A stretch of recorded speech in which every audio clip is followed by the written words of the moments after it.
Hi, I'm Christina from Travels with Ted, and today I'm sharing all the details of our RV backsplash upgrade so you can have a beautiful kitchen backsplash in your own camper.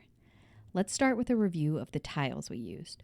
We used StickGoo tiles that we purchased on Amazon. These worked great for us, but there are some pros and cons to be aware of. We picked these tiles because they are the perfect balance of nice looking but also lightweight.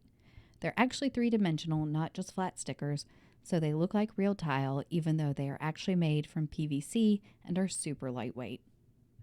They are peel and stick tiles and the adhesive on them is strong. This is great because our backsplash has held up really well even though we travel frequently. But it also means you need to be careful during the install because it will be difficult to remove the tiles if you screw up. We did screw up while placing one tile and it took Goo Gone and an hour of scrubbing to get the tile up and remove all the adhesive.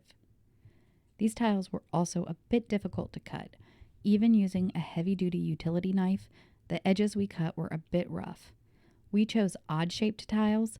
If I were doing this again, I would choose a square or rectangular pattern so that less cutting is required.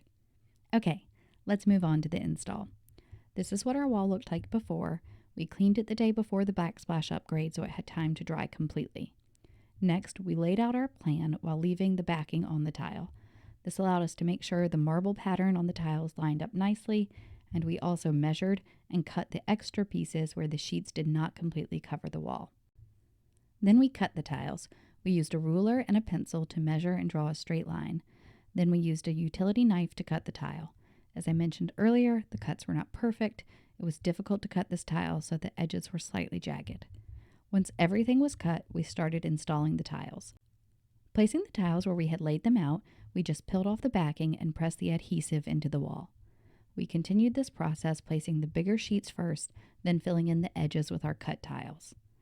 Since the cut edges were a bit rough, we purchased a piece of beadboard trim and nailed that around the backsplash to create a clean edge.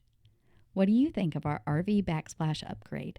Leave your thoughts in the comments. Thanks for watching and happy camping.